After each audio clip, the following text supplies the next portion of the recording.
तारीख 1 मे 2017 या दिवशी संपूर्ण देशात सर्व प्रकारचे टॅक्स काढून जीएसटी सुरू करण्यात आला. हॉटेलमधल्या जेवणापासून ते अंगावर असणाऱ्या कपड्यांपर्यंत हा जीएसटी लावण्यात आला. अनेक जीवनावश्यक गोष्टी असताना त्यांच्यावरही 18% जीएसटी लावण्यात आला. आणि आता केंद्रीय अर्थमंत्री निर्मला सीतारामन यांनी पॉपकॉर्न आणि जुन्या गाड्यांवर देखील जीएसटी लावल्यामुळे सोशल मीडियावर या सगळ्या गोष्टी ट्रोल होत आहेत. नमस्कार, मी सनी आणि तुम्ही पाहताय दैनिक राज्य लोकतंत्र. माजी केंद्रीय अर्थमंत्री अरुण जेटली आणि पंतप्रधान नरेंद्र मोदी यांनी 2017 मध्ये सुरू केलेल्या या जीएसटीमुळे सध्या तुम्हाला आणि मला अनेक त्रास सहन करावे लागले. पण आपल्याला हे दिसून येतं का? तर नाही. असो, पुढे जाऊया. आता जीएसटी भारतात लागू करण्यापूर्वी वेगवेगळे टॅक्स भारतात होते. VAT tax, excise duty, custom duty, central sales tax आणि सर्व्हिस टॅक्स एवढ्या प्रकारच्या टॅक्स असताना देखील काला धन वापस आएंगा यासाठी आम्ही जीएसटी चालू केला, अशी उत्तरं त्यावेळी भाजप नेत्यांनी दिली. आता मी तुम्हाला सांगितलेले टॅक्स जे जीएसटी टॅक्सच्या आधी होते त्यांचा भर सर्वसामान्य माणसाच्या जीवन आवश्यक वस्तूंवर कधी पडला नव्हता. पण या जीएसटीचं ओझं सर्वसामान्य माणसांवर मोठ्या प्रमाणात आलं आहे. आधीच जीएसटी लोकांचे हाल करत होतं, त्यात आता भाजप सरकार पुन्हा सत्तेत आल्यानंतर तरी जीएसटीचा भार हलका करेल अशी सर्वांनाच आशा होती. पण या गोष्टीवर भाजपाने पाणी फेरलं असंच म्हणावं लागेल. 21 डिसेंबर 2024 रोजी राजस्थानमध्ये अर्थमंत्री निर्मला सीतारामन यांच्या उपस्थितीत जीएसटीवर 55वी बैठक घेण्यात आली होती.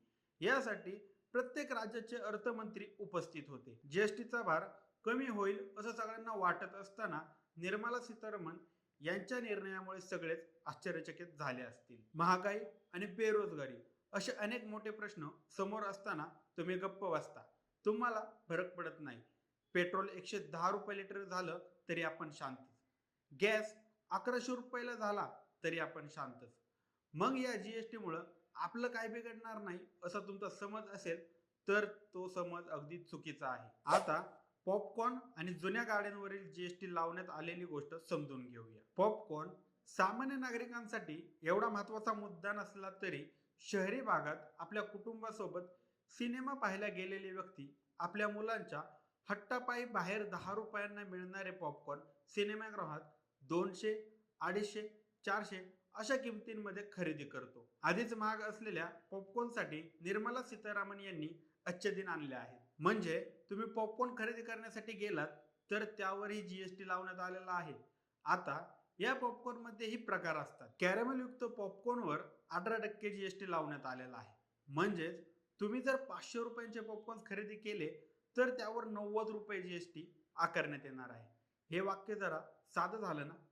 तर म्हणजे तुम्ही जर 500 रुपयांचे पॉपकॉर्न खरेदी केले तर त्यावर 90 रुपयांची जीएसटी नावाने तुमची लूट केली जाणार आहे. तसेच प्रीपॅक मसालेदार पॉपकॉर्नवर 12%, अनपॅक आणि लेबल नाही अशा पॉपकॉर्नवर 5% जीएसटी लावण्यात आलेला आहे. आता जुन्या गाड्यांची खरेदी विक्री करणारे व्यापारी आणि सर्वसामान्य माणसावर याचा भर पडणार आहे. म्हणजे जर तुम्ही जुन्या गाड्या खरेदी विक्री करत असाल तर तुम्हाला याचा परिणाम भोगावा लागणार आहे. म्हणजे एखाद्या गाडी खरेदी विक्री करणाऱ्या व्यापाऱ्याने 10 लाखांची गाडी विकून त्यावर 2 लाख रुपयांचा नफा कमवला तर त्या नफा झालेल्या 2 लाखांमधून 18% जीएसटी लुटण्यात येणार आहे. यामुळे तो व्यापारी जर 10 लाखांमधून 2 लाख रुपयांचा नफा कमवत होता तर तो आता 18% जीएसटी कव्हर करण्यासाठी 10,36,000 त्या गाडीची किंमत करू शकतो, जेणेकरून त्याचा घाटा होणार नाही. मग शेवटी भर कोणावर पडणार? तर तो भर पडणार खरेदी करण्यासाठी आलेल्या सर्वसामान्य माणसावर. आता ही गोष्ट सरळ सर्वसामान्य माणसांवर कशी भर टाकू शकते हे तुम्हाला समजलं असेल. आता हे आपण शांतच बसणार का हो? भारत देशापूर्वी मलेशियामध्ये 2015 साली काही करत देशाचे पंतप्रधान नजीब रजाक यांनी जीएसटी सुरू केला. यामुळे नागरिकांना अनेक त्रास सहन करावे लागले. तुम्हाला ज्याप्रमाणे उदाहरण सांगितलं त्याप्रमाणे महागाई वाढू लागली. लोकांमध्ये संतापजनक वातावरण निर्माण झालं होतं.